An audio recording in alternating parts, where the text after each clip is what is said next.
How you doing, everybody? Welcome into another edition of Bears Game Preview. The Bears back home at Soldier Field for Week 4's matchup with the division rival, the Detroit Lions. Here we are at PNC Studios. My partner, Tom Thayer. I'm Jeff Joniak. Good to be with you.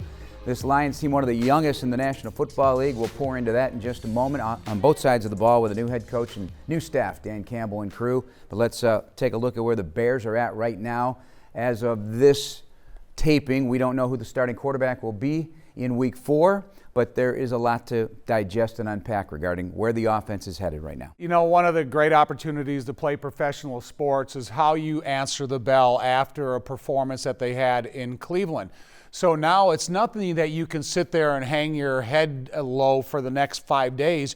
You have to come in here with the attitude that you're going to improve in every phase of your football team, get better doing it, because this Detroit Lions team coming in here is hungry. They play fast, they play hard, but it's about the improvements the Bears will make going into Soldier Field next Sunday. I thought about this quite a bit here in the last couple of days. Yeah, you know, it's only Week 4. It is a very long road, and if you take the premise that every coach tries to and every player should, is that a loss is a loss, a win is a win, you got to flush it, you have to move forward. I'm not trying to minimize what happened. You hope what happened doesn't leave scars about, oh my gosh, we can't move the ball, we can't do this. But it is only one. Now, hey, the Bears are 1-2. They can get back to 500 with a win over the Lions on Sunday. But they get their first win in the division. And I think that's the most important element here, is if you win your division, you go to the playoffs. So this is the most important week the Bears have so far this season, is beating the Detroit Lions at home, getting to 1-0 in the division, 2-2 in your record, and then move in a positive direction from here. I want to talk about the Bears' defense, because they really did fight the fight. Yep. They were on the field for some 40 minutes in that game. Overtime, that's difficult to comprehend and deal with. However, the pass rush is really starting to become a factor, and it's becoming a factor from the edges. Robert Quinn had his best game as a Bear. Khalil Mack had his say, and then the guys inside. Kyrus Tonga, big number 95, felt his presence. You felt the return of Mario Edwards Jr. You felt Bilal Nichols. You felt Angelo Blackson. Yeah, well, I think that's a great asset for the Bears, defensively speaking, is the opponent just can't key on stopping one guy. It's not about the Khalil Mack show and let's make sure we get him blocked and everything else will take care of itself, because Robert Quinn's coming off the edge like he has in the prime of his career. You talked about the other interior guys. They're displaying improvement in strength like they haven't in quite a while. And you still have Khalil. I mean, you still have Akeem Hicks too. Yeah, that's what. Yeah, all those guys on the inside, you kind of group them all together. So this is not a one-man rush team anymore. This is about 6 or 7 guys that can come and be a factor, and you can still blitz Roquan Smith. Right, and you're not going to be a winning defense if you don't have the big guys up front taking care of business. But this offensive line in Detroit, the Bears know very well, starts at center with Frank Ragnow, outstanding pivot. And they have a very strong line. They're out with Taylor Decker still. Decker's out, yeah.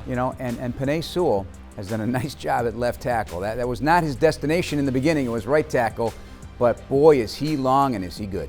And that's a luxury, because when you look at the offensive line, you're already searching for who can play left tackle the best in my football team.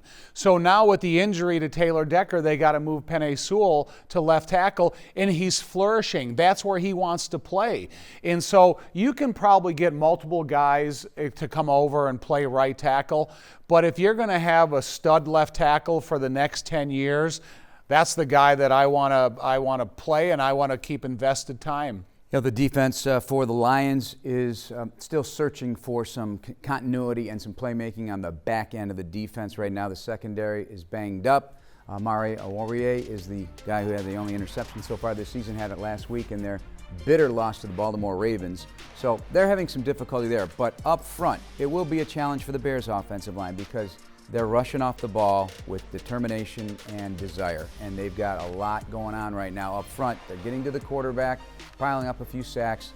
Romeo Okwara and Julian Okwara, the brothers. Now, Julian didn't play much last week, but he made the most of his 10 snaps. Are these two guys you're watching right now for the Bears' offensive line? The offensive line is going to really have their work cut out for them, because if you look at the last couple weeks on who they sacked, couple of the most difficult quarterback sacks. 3 sacks against Aaron Rodgers, 4 sacks against Lamar Jackson. One of the best athletes playing quarterback in the league. When you talk about the Bears offensive line competing against a good rushing defense right now, Detroit Lions, and you always say it, defense travels. And I think this defense will travel to Soldier Field and would be great competition for the Bears O-line. Right now they're 7th in sack percentage in the league right now, led by a guy that we have a lot of respect for in Aaron Glenn, the defensive coordinator. So some of that New Orleans Saints system digesting there in Detroit for the Lions. For the Bears offense, getting something going, something you can rely on, particularly on third down, to me is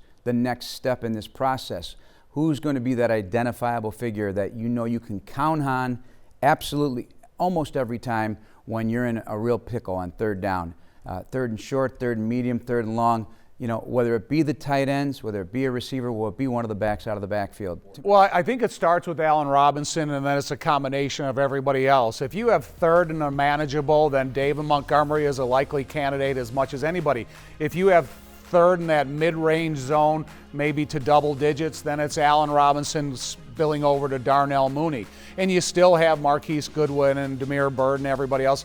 But again, it's more of getting the tight end position actively involved, because when you go back and you look at the Baltimore game, they had their tight end involved. And so this is an area, because you talked about the vulnerabilities on the back end of the defense, that in-between area behind the linebackers in front of the DBs, I think it can be a campground for the Bears tight ends. All right, let's flip it over now, because the Lions have pretty much what the Cleveland Browns have, a very active tight end in T.J. Hockenson, we're very familiar with. Had a couple of 8-catch games here to start the season. Dangerous weapon. Bears know him very well. And then they have a 2-headed monster in the backfield. They got DeAndre Swift and Jamal Williams, big number 30, the former Green Bay Packer. You know, and then they got Jared Goff, who's running the show, and he's kind of being brought up to speed each week, because we know the difficulty in the quarterback mastering the system. But when you talk about the running back position, these guys are multiple adapted to whatever their down and distance is and whatever their requirements is. You talk about Hockenson, 8 catches the first 2 weeks, but targeted twice last week with 2 catches. So, you know, he's not forgotten about, but is he was he needed differently against the Ravens than he has been in the first 2 weeks of the season?